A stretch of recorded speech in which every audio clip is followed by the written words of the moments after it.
en el lugar correcto, a la hora correcta, en el momento correcto, y durante estos días aquí vamos a disfrutar del mensaje, la palabra de Dios, como de la linda música, oración y todas las actividades que la iglesia planificó. Mi gran cariño para todos ustedes y un saludo muy especial para aquellos que están sintonizando a través de la Radio Mundial Adventista. Y aquí me pasaron una lista de por lo menos 5 ciudades o 5 lugares retransmitiendo este programa. Lo que está pasando aquí en Bucaramanga se está enterando todo el país, pero no solamente por la radio. También aquellos que están acompañándonos por YouTube, por Facebook, por cualquier otra plataforma. Tenemos otro público que desde casa nos está acompañando. El mismo Espíritu Santo que está aquí en esta noche pueda abrazarte allí donde tú estás. Estoy hablando para alguien que está conduciendo el automóvil, para alguien que está haciendo taxi, para alguien que está en la camilla de un hospital, para alguien que está en cualquier lugar siendo alcanzado por la señal de la radio, de las redes sociales. Quiero que sepas que aquí esta iglesia también está orando por ti. Y la presencia de Dios que está aquí también está allá a tu lado. Y esta noche Dios tiene un propósito especial para tu vida. Hoy estoy muy feliz de poder comenzar con ustedes esta serie especial.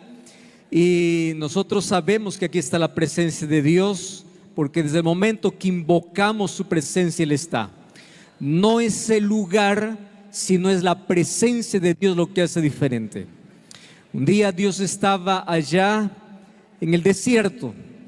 En el desierto no había estructura, en el desierto no había templo, en el desierto no había nada. Pero había una zarza, y esa zarza fue el instrumento de Dios, fue el púlpito de Dios. Ahí estaba la presencia de Dios. Cuando Moisés se acercó, Dios le dice: quita la sandalia de tus pies, porque el lugar donde pisas es santo. Señor, es arena, es desierto. No, no se trata del lugar, se trata de mi presencia. Y donde está la presencia de Dios es un lugar santo. Este patio que se puede usar para múltiples actividades, en este momento se convierte en el lugar de santidad, porque estamos aquí invocando la presencia de Dios. Y Dios no mora en estructuras, Dios mora en seres humanos. Y esta noche vamos a pedir que el Espíritu Santo haga su morada en nuestro corazón. Vamos a orar. Gracias, Señor, por este privilegio que tenemos hoy de estar aquí en esta noche. Miles de personas en este coliseo, más otras miles desde la radio y desde las redes sociales. Hoy nos hemos congregado porque queremos tener un encuentro personal con Jesús. Cada encuentro que tenemos con Cristo es transformador, es salvador. Que podamos ver tu gloria y majestad, que podamos ser transformados en la medida que vemos tu gloria.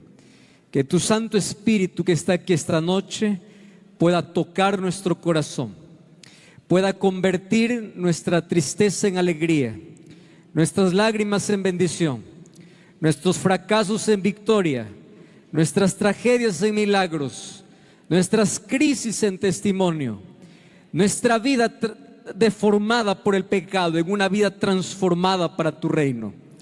Si alguien vino aquí necesitando salud, no solo le des salud, dale salvación.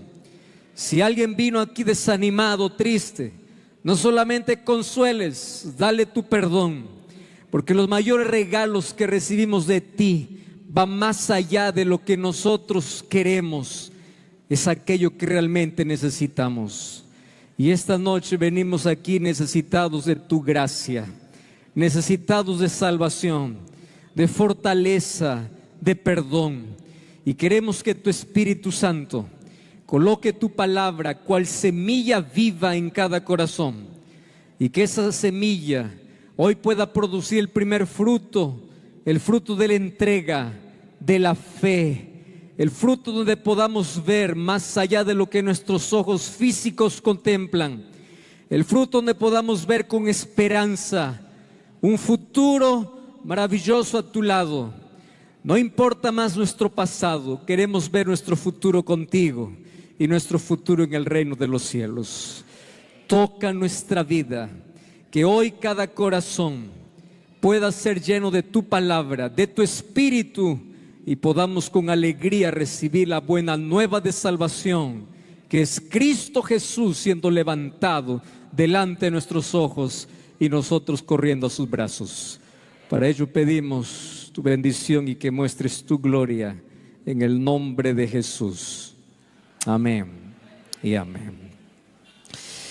Queridos, durante estos días he decidido junto a ustedes analizar el capítulo 1 del libro de Apocalipsis. Todos estos días, todos nuestros encuentros van a estar basados en el capítulo 1. Me di cuenta de la riqueza que tiene la Biblia. Cada vez que abrimos la Biblia, encontramos un tesoro. Y más cuando abrimos Apocalipsis. Les voy a decir por qué. Apocalipsis fue escrito por el último discípulo de Jesús que quedó vivo. Todos los otros murieron. El último en quedar vivo, Juan. La tradición dice que Juan fue echado a un perol de aceite hirviendo, mas Dios lo protegió, así como protegió a Daniel del foso de leones y a los 3 amigos de Daniel del horno de fuego. Así Dios protegió a Juan. Y Domiciano, el emperador, para silenciar la voz del último apóstol, lo exilió y lo mandó allá a una isla del mar Egeo llamada Patmos, para morir en la soledad, en la angustia. Mas Dios conoce a qué isla te lleva este mundo, y Dios te acompaña en tu isla de soledad, en tu isla de depresión, en tu isla de preocupación, en tu isla donde crees que has sido abandonado por la vida. Aparece Dios para revelarse. Y un día Dios apareció a Juan, y allí se escribe el libro de Apocalipsis. Apocalipsis es una palabra compuesta. Apuc, que significa correr. Lipse significa velo. Vamos a descubrir el velo. ¿Qué hay detrás? Vamos a mirar el futuro, pero vamos a ver que la revelación más importante de Apocalipsis no son las bestias. La revelación más importante de Apocalipsis no es ni siquiera el conflicto. La revelación más importante de Apocalipsis es Jesucristo. Jesús es revelado. Jesús es el centro.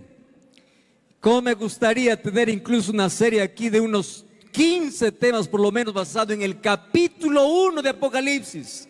Solo en el capítulo 1 encontramos la manifestación gloriosa de Jesús. ¿Quién es Jesús? Alguien dijo lo siguiente: Apocalipsis es como un océano, porque allí se encuentran todos los ríos o los libros de la Biblia. Todos culminan en Apocalipsis. Allí se encuentra dando la mayor esperanza.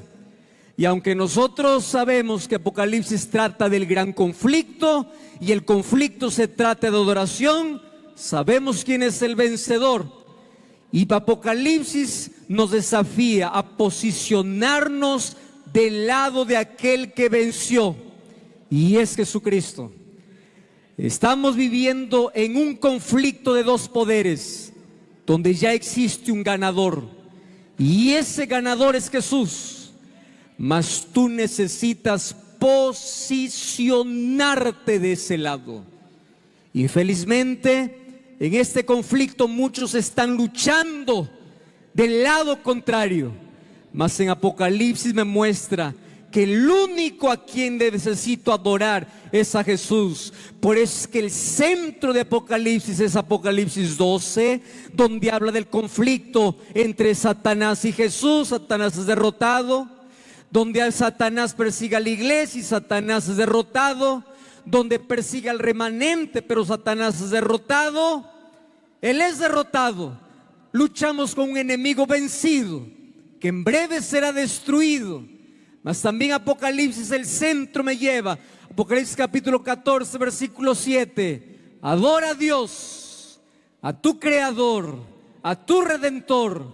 Y ese Dios es la referencia a Jesucristo mismo, que aparece revelado desde el primer versículo de este libro de Apocalipsis. Así que hoy vamos a analizar de manera breve apenas el primer versículo y cómo es que Jesús es revelado. Abran sus Biblias, Apocalipsis capítulo 1, y vamos a comenzar con el versículo 1.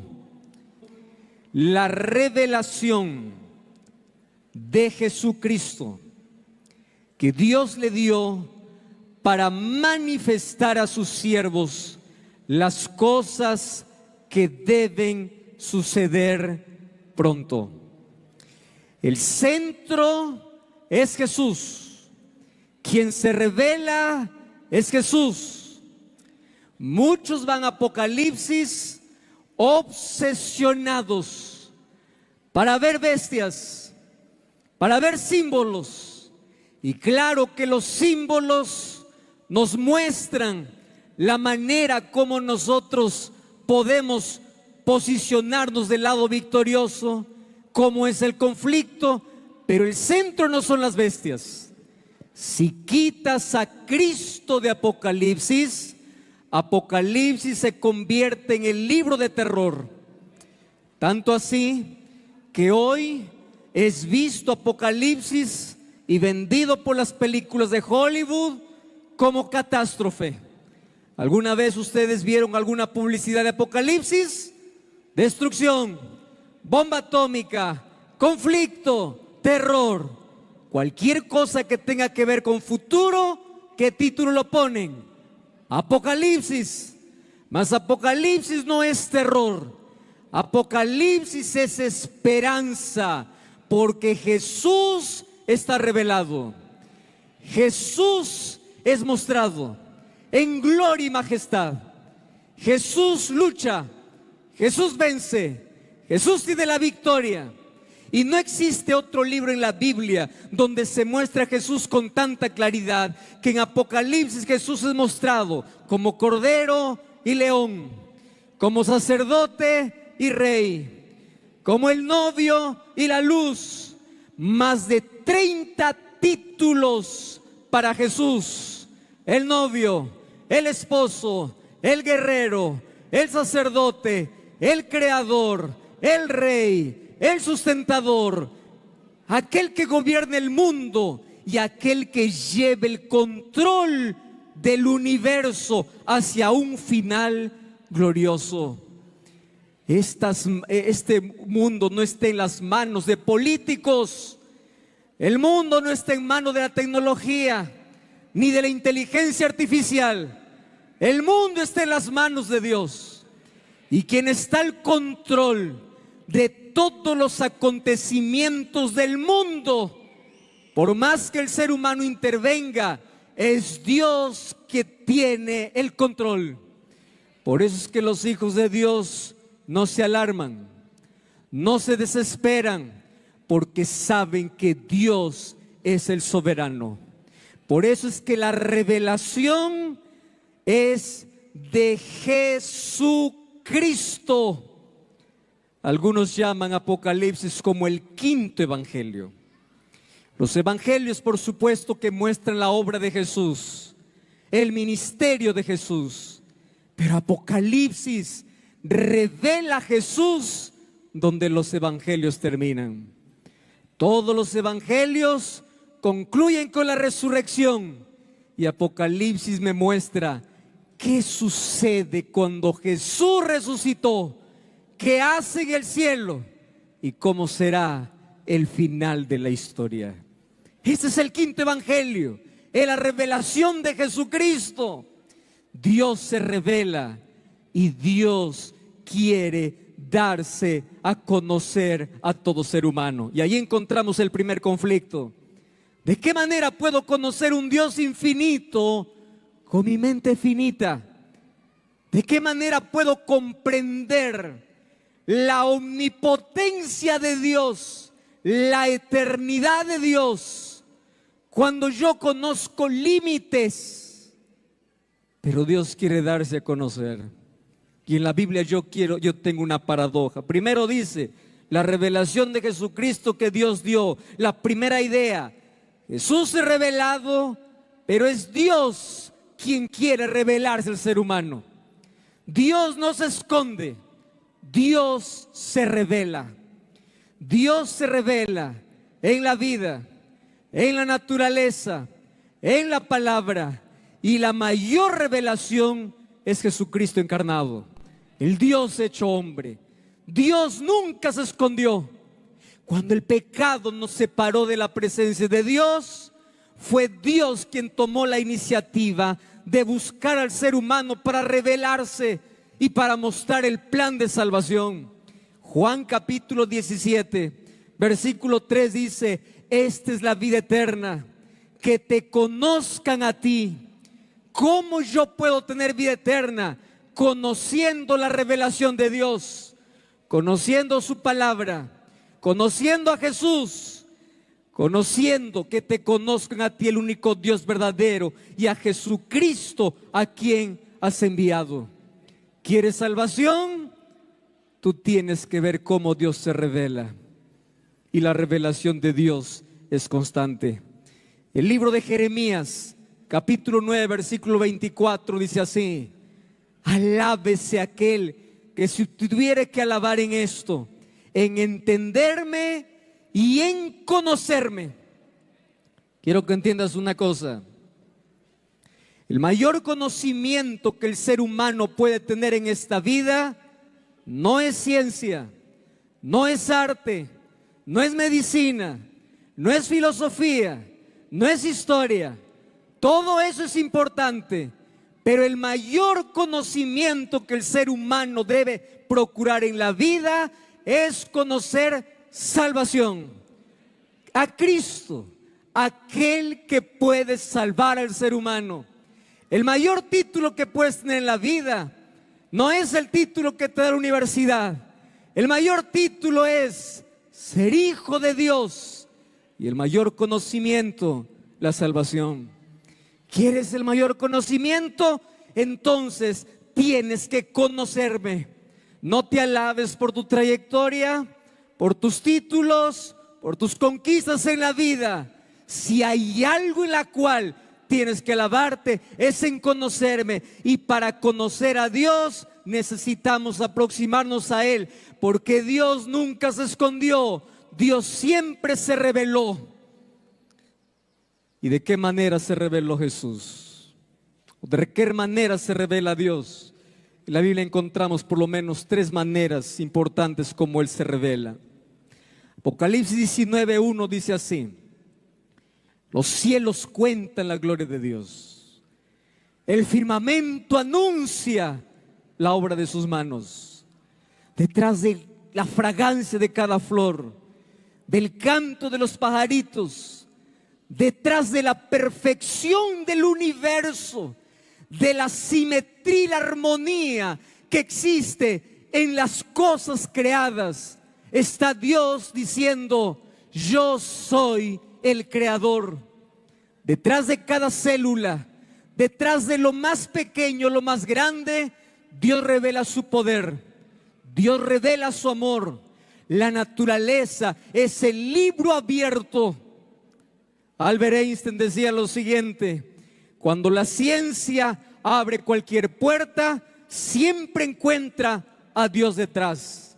Y felizmente hay muchos que, viendo tanta evidencia del Dios que se revela, se atreven a negar su existencia. Mas yo quedé sorprendido con un hombre. Él no es cristiano, Él es un científico. Un día escribió lo siguiente al poder contemplar las maravillas de la creación. Este científico, de paso, calculó la velocidad en la cual el mundo se expande. Él estudió la teoría del Big Bang y él dice lo siguiente: yo era casi un ateo en la juventud. Vuelvo a repetir, no es cristiano.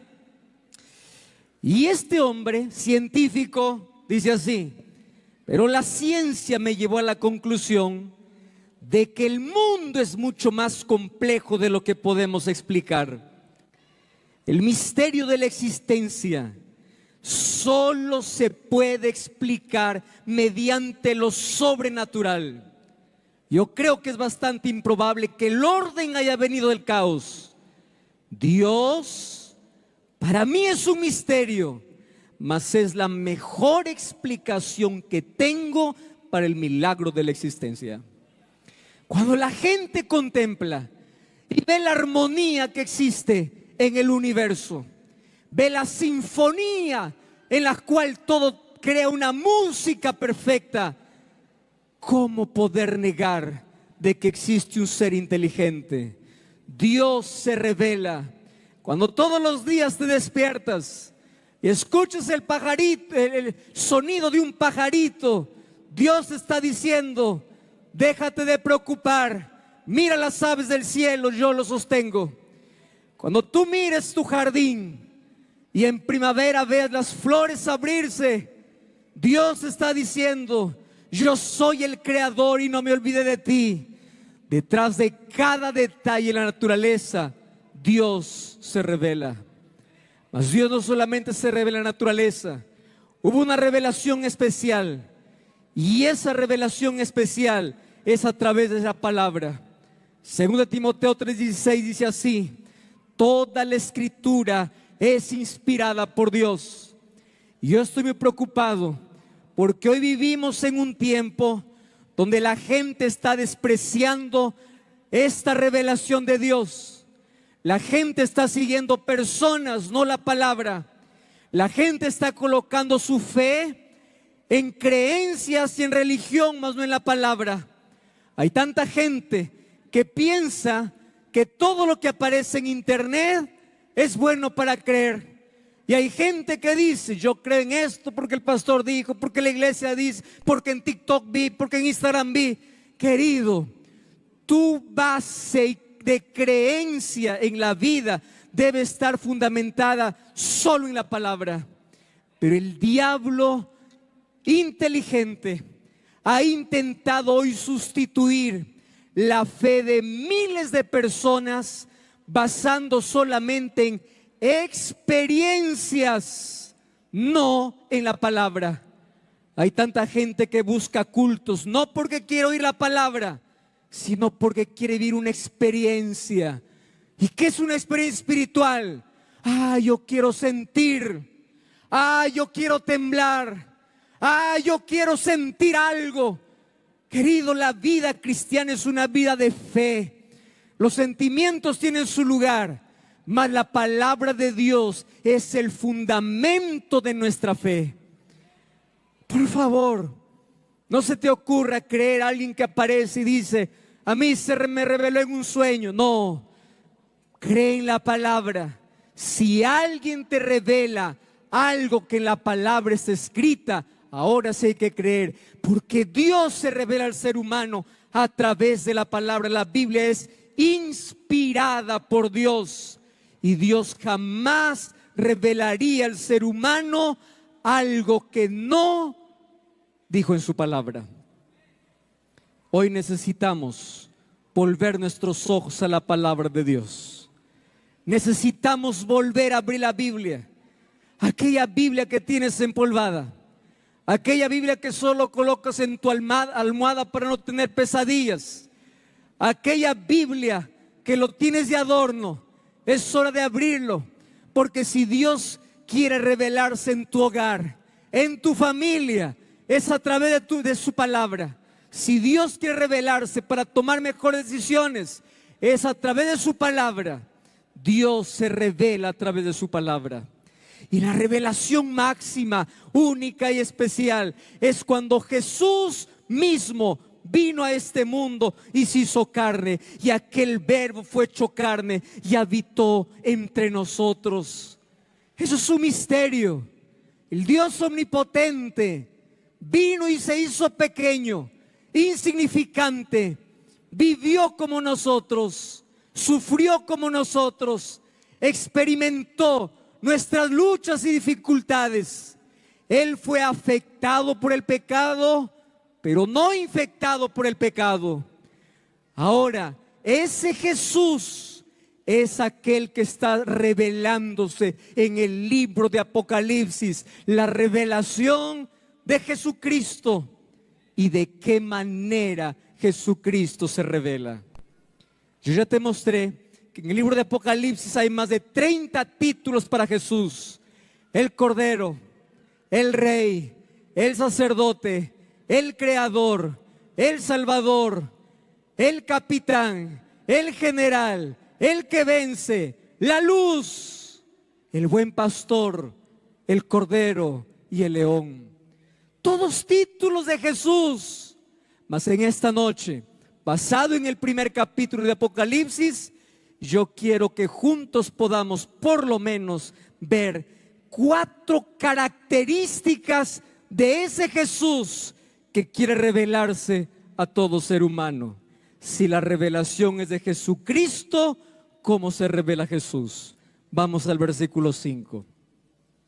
Y en el versículo 5 yo encuentro algunas palabras importantes que necesitamos conocer hoy en esta noche. Apocalipsis 1:5 dice así, de Jesucristo. Recordemos que es Jesucristo quien está siendo revelado. ¿Y de qué manera ahora se revela? Ahora vamos a hacer lo siguiente. Aquí hay una multitud enorme, mas yo quiero escuchar que este coliseo pueda ser estremecido con sus voces, porque todo lo que está subrayado en negrito y ven en la pantalla, ustedes lo van a leer con toda la fuerza, porque esos son las características del Dios que hoy quiere revelarse a ti. Ya te dije que hay muchas otras, pero por esta noche, por lo menos con estas 3 características. Yo leeré solamente de Jesucristo Él, y ustedes continuarán el versículo. Apocalipsis 1:5. Tú estás ahí en red social, habla también. Tú estás escuchando por la radio, escucha y repite también. Vamos a escuchar la voz de todos ustedes. De Jesucristo Él. Él. Y Él. Muy bien. Parece que estremeció un poquito, no lo sentí muy bien. Hagamos un terremoto ahora. 2 y 3. De Jesucristo Él, testigo fiel. Él, primogénito de los muertos. Y Él, soberano de los reyes de la tierra. Perfecto. Jesucristo se está revelando. Él se está mostrando. Pastor, yo nunca escuché de Jesús como el testigo, como el primogénito soberano. Muy bien. Él se está revelando y es en el primer capítulo, porque se trata de Jesús. Mas, ¿qué significa todos esos títulos? Como me encanta el primero. ¿Quién es Jesús? El testigo fiel. Fiel. El mártir fiel. Aquel que por ser fiel fue hasta la muerte. Sufrió hasta la muerte y fue fiel al propósito de la misión por la cual vino. ¿Cómo es posible que tú des la espalda a Dios ante el primer problema, cuando Jesús en el sufrimiento se mantuvo fiel? Él es fiel, fue a la cruz, tomó tu lugar, porque Él fue fiel a su promesa. Él es fiel a su palabra. Él no falla, Él no miente.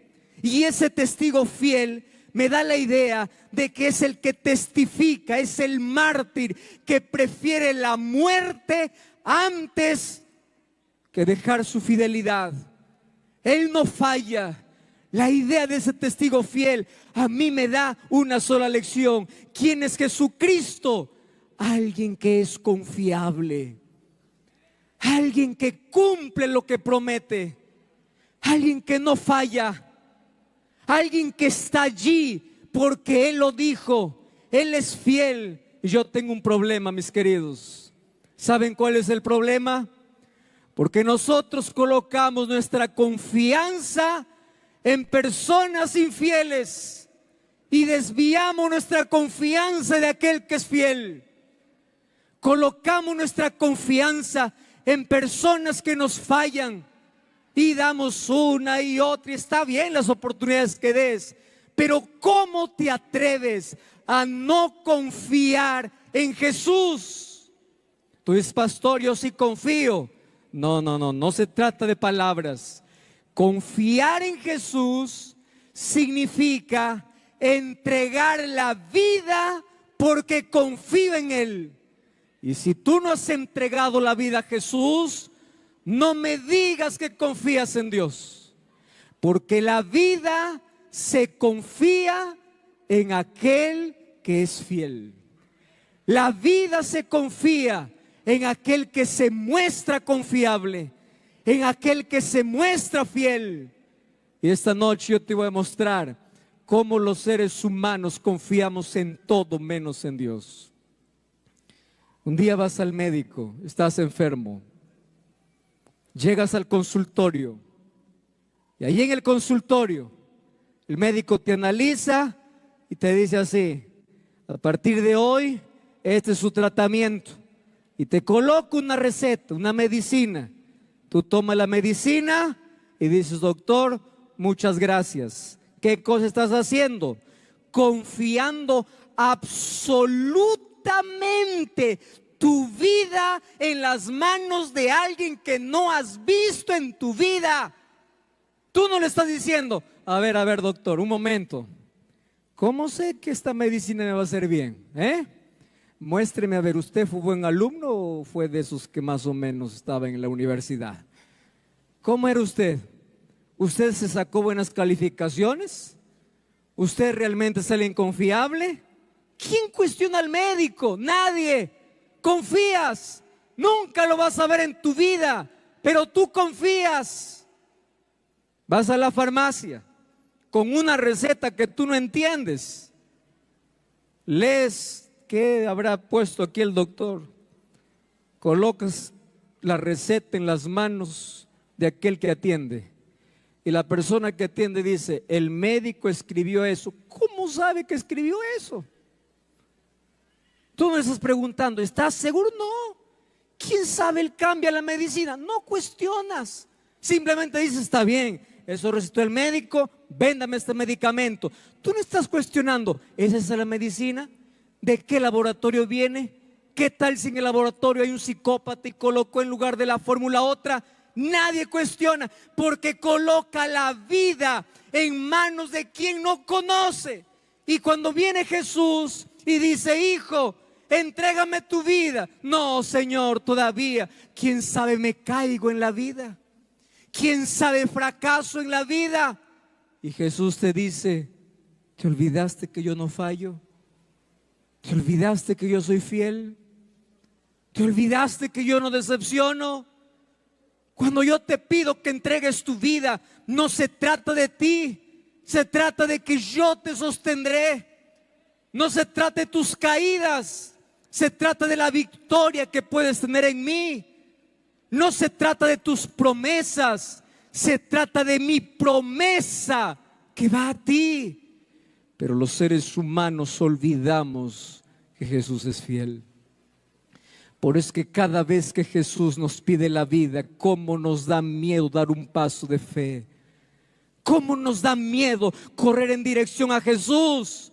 Simplemente porque nos hemos olvidado que Jesucristo es el testigo fiel. Ustedes van a responder eso, 2 y 3. Jesucristo es Él. Y si Él es fiel, Él es digno de confianza. Tú puedes dejar tu vida, tú puedes dejarte conducir por Él, Tú puedes dejar que Él te guíe, porque Él no falla.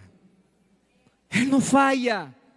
Por favor, no tengas miedo a entregar tu vida a Jesús. Pastor, ¿qué tal si yo fracaso? Es como una pareja de novios. Quiere casarse y se ama y dice: ay, pastor, yo no quiero casarme. ¿Por qué? Porque mi prima se divorció. ¿Quién te dice que si tu prima se divorció tú también te vas a divorciar? No porque uno se divorcia tú dejas de casarte. Cuando tú te vas a sacar tu licencia de conducir, no dices: ay, yo no voy a sacar licencia de conducir porque tanto accidente. Porque hay accidente no significa que dejas de sacar tu licencia. Porque uno fracasó en el camino no significa que tú no te vas a entregar. Porque ahora Jesús te va a mostrar otra segunda característica. Y si alguien fracasa en el camino, jamás fue porque Dios lo abandonó. Fue porque el ser humano no fue fiel. Mas quiero que sepas, aun cuando el ser humano es infiel, Dios continúa siendo fiel. No solamente es testigo fiel. ¿Cuál otra característica? El primogénito de los muertos. Pastor, ¿qué significa primogénito de los muertos? ¿Acaso fue el único que murió y resucitó? No. Miles murieron desde Adán, desde la entrada del pecado. ¿Fue el único que resucitó? No. Miren el Antiguo Testamento. Elías resucitó, Eliseo resucitó. En el Nuevo Testamento Jesús resucitó a Lázaro. ¿Por qué dice el primogénito de los muertos? ¿Sabes que la palabra primogénito en la Biblia no significa siempre primero? En el Nuevo Testamento la palabra primogénito aparece 7 veces. De las 7 veces, solamente 2 veces hace referencia a aquel que es el primero. Las otras veces que dice el primogénito significa supremo, estatus, soberano, aquel que está por encima de todo. ¿Y qué significa aquí el primogénito de los muertos? Es que Jesús murió una muerte diferente, no como la muerte de todos. Jesús experimentó la copa de ira que yo debía experimentar. Jesús experimentó la segunda muerte para que yo no pueda experimentarlo. Y Jesús venció a la muerte y me dio la garantía de que la sepultura no podrá aguantar a alguien que muere creyendo en Jesús. Porque la sepultura se abrirá. ¿Cuál evidencia? El primogénito de los muertos. Alguien derrotó a la muerte. Y Mateo 27:50 dice que cuando Jesús resucitó, llevó para el cielo primicias. En el cielo hay un grupo de seres humanos que resucitó. Y Jesús los llevó y los presentó ante el Padre. Aquí están los primeros frutos. Y si ellos han venido aquí resucitados, es la garantía que cuando suene la trompeta en la segunda venida de Jesús, aquellos que murieron en Jesús resucitarán primero. Porque Él es el primogénito. La muerte no tiene más soberanía. Cuando Jesús se presenta a Juan, en Apocalipsis 1:18 dice Juan: no tengas miedo, porque yo tengo en mis manos la llave del Hades y la sepultura. ¿Sabes qué significa llave en profecía? Autoridad. Juan, yo vencí la muerte. Yo tengo autoridad sobre la muerte. La muerte no es el fin para aquel que cree en Jesús. La muerte no es un punto final. La muerte es una pausa. La muerte no es una despedida para siempre. La muerte es un hasta pronto, hasta el regreso de Jesús. Por eso es que Pablo dice: cuando ustedes entierren a sus seres amados, no se entristezcan como aquellos que no tienen esperanza. ¿Por qué razón? Yo no sé si ustedes ya han experimentado en su vida Hace algunos años, uno de los golpes más duros en mi vida fue tener que enterrar a mi padre. Mi padre era una persona muy noble y sencilla, un campesino. Mi padre era un agricultor. Yo crecí en medio de una chacra, viendo a mi padre sembrar y cosechar, y mi madre ayudando desde casa. En ese hogar yo crecí. Ellos se esforzaron tanto para que yo pueda tener una educación. Hicieron todo el esfuerzo. Estudié en un colegio adventista en el nivel secundario. Fui para la universidad a estudiar teología. Dios hizo milagros extraordinarios, pero siempre los recuerdos de papá y mamá, de lo poquito que ellos tenían para que yo pueda avanzar en la vida, nunca olvidaré. Un día, mientras yo estaba en la red Nuevo Tiempo grabando Biblia Fácil, mi madre llamó y me dice: hijo, tu papá está en agonía. Y en ese momento, nadie sabe, las personas nunca entienden que cuando alguien nos ve sonriendo frente a la cámara, piensa que todo está bien. Y yo quiero que entiendas algo. Los seres humanos mostramos un 10% a los demás y un 90% nadie conoce. Detrás de cada sonrisa hay decepciones y hay lágrimas. Detrás de cada foto con una sonrisa en un perfil de Facebook o de YouTube o de Instagram, hay problemas y sinsabores. Y yo estaba grabando y hablando para la gente que Jesús es esperanza. Y en mi cabeza estaba que mi padre estaba muriendo. Yo estaba ya finalizando y en el último programa: Señor, sostén a mi padre, sostén a mi padre. Terminé el último programa, estoy regresando para casa. Mi madre llama y dice: hijo, tu padre falleció. Mas mi madre me contó una historia muy interesante.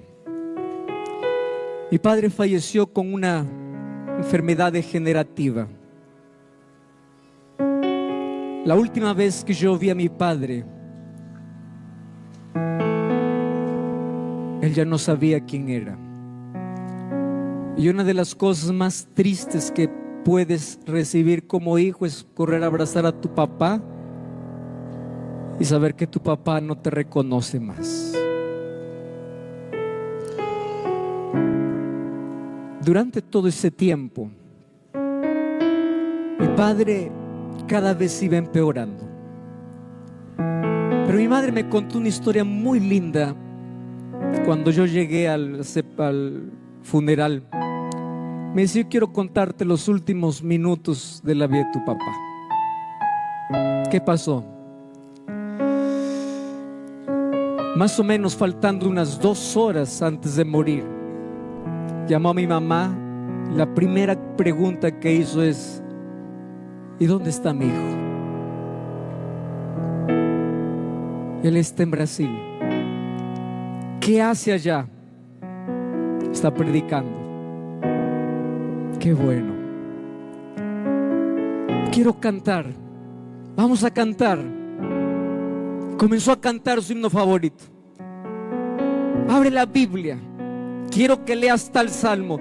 La lucidez volvió a su mente, así como yo lo recuerdo cuando él era tan alegre, un maestro para mí, un modelo, humilde, simple, lúcido.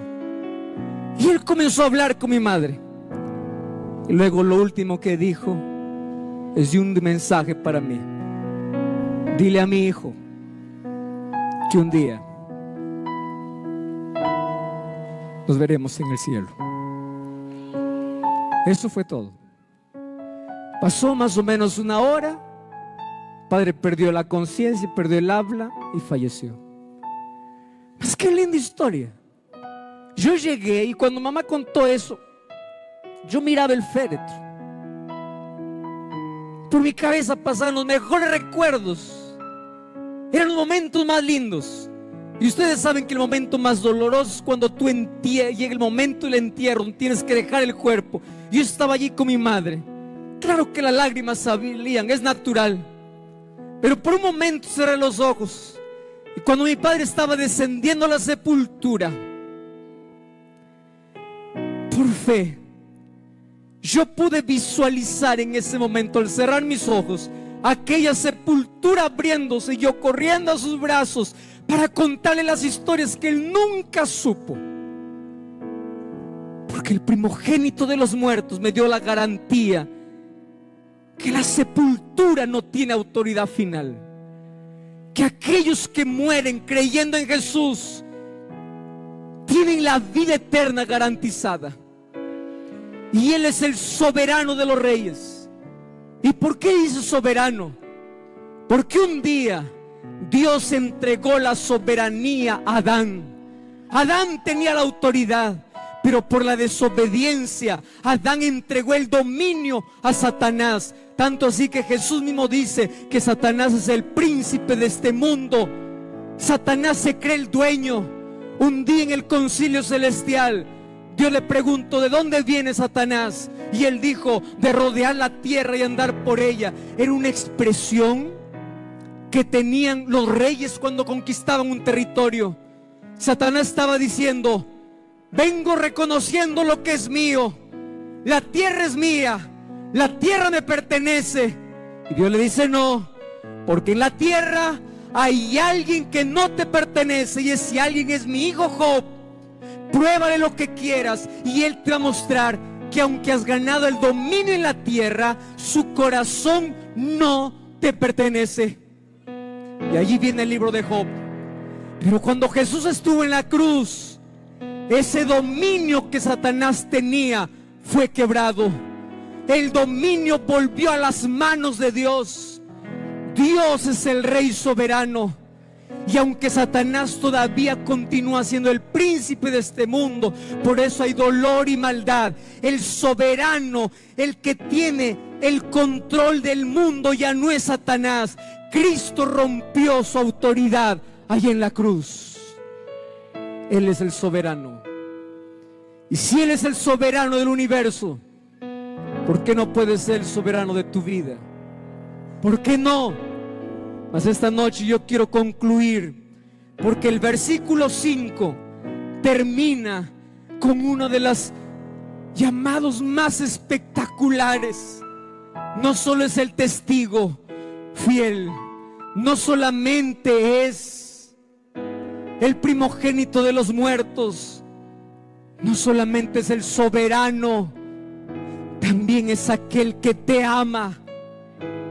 Te ama, ¿lo entiendes? Elizabeth te ama. Carmen, ya intentaste quitarte la vida porque piensas que todo el mundo te rechaza. Jesús te ama. Andrés, estoy hablando para ti. ¿Por qué no correspondes a ese amor? Jesús te ama. ¿Por qué piensas que Dios no te ama? ¿Porque no cumple tus caprichos? ¿Acaso redujiste el amor de Dios a cosas de esta vida? ¿Acaso piensas que Dios solamente ama a aquel que le va bien? Jesús vino para colocarse en tu lugar, murió en tu lugar para decirte: te amo. Y así como Él te ama, Él te hizo un reino, y en ese reino sueña verte a ti.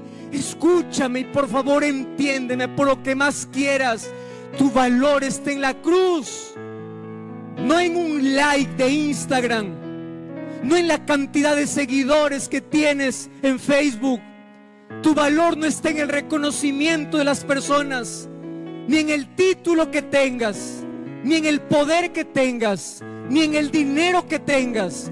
Tu valor se encuentra en Jesús. Él te ama y te ama con amor eterno. Tú no necesitas hacer nada para merecer tu amor. Los papás entendemos eso. Los hijos pueden desobedecer, los hijos pueden airarnos, los hijos pueden hacer lo que quieran, pero nuestro amor de padre se sigue extendiendo a ellos. Si mi amor, siendo egoísta, rompe barreras, Dios no te ama por lo que haces o lo que no haces. Dios te ama porque tú eres lo más valioso. Tú eres su hijo. Levanta la cabeza. ¿Quién te hizo agachar por la cabeza? ¿Quién te humilló? ¿Quién te rechazó? ¿Quién te desvalorizó? ¿Quién te dijo que no sirves para nada? Mira la cruz y mira a Jesús y dice: yo te amo, yo te liberté, yo te amo, yo te amo. Él es fiel, eres amado. Por favor, esta noche yo te voy a invitar para que tú correspondas el amor de Jesús. Mas yo quiero hacerte algunas preguntas antes esta noche. ¿Tú crees que Jesús es confiable porque es fiel? ¿Sí o no? Muy bien. Tú vas a responder solamente con un fuerte amén. ¿Tú crees que Dios es fiel? Muy bien. ¿A tal punto de entregarle tu vida? No quiero palabras, voy a ver actitudes ahora. ¿Tú crees que Dios tiene poder sobre la muerte? ¿Y por qué te preocupas por un problemita? ¿Por qué? ¿Tú crees que Dios es soberano del universo? ¿Por qué no le dejas ser soberano de tu vida? ¿Tú crees que Dios te ama? Corresponde su amor. Corresponde su amor. Y en esta noche, en el nombre de Jesús, ya no quiero más escuchar voces, quiero ver actitudes. Tú has sido invitado esta noche para venir a una reunión espiritual. Mas déjame decirte algo que debes saber. Tú no estás aquí porque alguien te invitó. Tú estás aquí porque el Espíritu Santo comenzó a trabajar en tu corazón. Y la mayor evidencia es que hoy estás viendo a Jesús revelándose a ti. La pregunta es: ¿tú permitirás que ese Jesús revelado entre en tu vida? Y si esta noche tú estás estudiando la Biblia, estás viniendo por primera vez o te alejaste de Jesús, no importa tu condición. Si esta noche el Espíritu Santo habla a tu corazón y dice: Señor, yo no salgo de este coliseo sin haberte entregado mi vida, yo vuelvo a ti, yo me entrego a ti, yo quiero ese soberano en mi vida, yo quiero ese fiel en mi vida, yo quiero ese amor en mi vida, yo correspondo a su amor.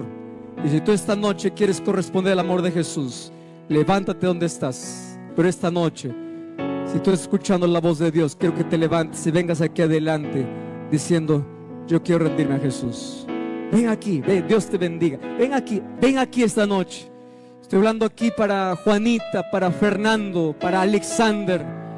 Ven aquí. Si esta noche tú estás estudiando la Biblia, fuiste invitado por alguien, esta noche tú estás entendiendo el mensaje de Dios, ven esta noche. Yo te voy a invitar en el nombre de Dios. Mas yo quiero hablar para ti que estás escuchando por la radio, aquí en Bucaramanga, en Barranquilla, en Cartagena, Sincelejo, Medellín. Tú que estás escuchando por la radio en este momento, para allí. Y si tú quieres entregar tu vida a Jesús, rendirte a Él, volver a Jesús o ser bautizado, busca una iglesia adventista el séptimo día. Entra en contacto con nosotros ahora mismo. Escribe en esta red social: yo me entrego a Jesús, y estaremos orando por ti. Venga en el nombre de Jesús, porque ese Jesús que te ama hoy quiere entrar en tu vida. Ese Jesús que murió por ti hoy quiere transformar tu vida. Dios esta noche está hablando a tu corazón. Estoy hablando para Jaime. Jaime, tú te alejaste de la iglesia. Alejandro, tú de niño ibas a la iglesia, diste la espalda a Jesús, mas Jesús sigue siendo fiel. Él te sigue esperando. Él está con los brazos abiertos para recibirte. Estoy hablando para ti, Alejandro. Tú estás estudiando la Biblia, pero aún no te entregas a Jesús. ¿Por qué no le permites actuar en tu vida? Estoy hablando para ti, María. Tú que estás allí sentada, mirando esa transmisión. y este momento tú sabes que necesitas tomar esta decisión, entra en contacto ahora con nosotros. Queremos orar por ti. Busca una iglesia adventista el séptimo día. Estaremos con los brazos abiertos para poder recibirte por aquella decisión que tú acabas de tomar. Y que Dios te bendiga. Yo espero abrazarte en el reino de los cielos. Mas por favor, no dejes pasar esta linda oportunidad. Y esta noche yo quiero hablar para todos ustedes que están aquí adelante. Yo quiero que ustedes imaginen conmigo un solo momento. Cuando Jesús vuelva por segunda vez, todos seremos transformados. Eso significa que nuestros defectos físicos desaparecerán. Todos. Nadie más tendrá un defecto físico. Mas déjenme decirles una cosa. Allí en la eternidad, cuando todos seamos perfectos, habrá solo uno en el universo que tendrá una imperfección. Solo uno. ¿Saben quién es? Jesús. ¿Mas por qué Él va a tener una imperfección si todos son perfectos? Porque de sus manos jamás se borrarán cicatrices, para hacerte recordar por toda la eternidad cuán amado eres, cuánto te ama, y que solo por su gracia llegaste allí. Y yo te felicito por haber tomado esta decisión. Tú eres amado por Jesús, y qué bueno que correspondes ese amor. Ora conmigo. Querido Dios, gracias porque en esta noche tu Santo Espíritu toca nuestro corazón. Gracias porque hoy correspondemos tu amor. Gracias porque tu Espíritu comenzó un trabajo en nuestra vida y hoy nos rendimos a ti. Queremos que ese soberano del universo hoy pueda ser soberano de nuestro corazón. Queremos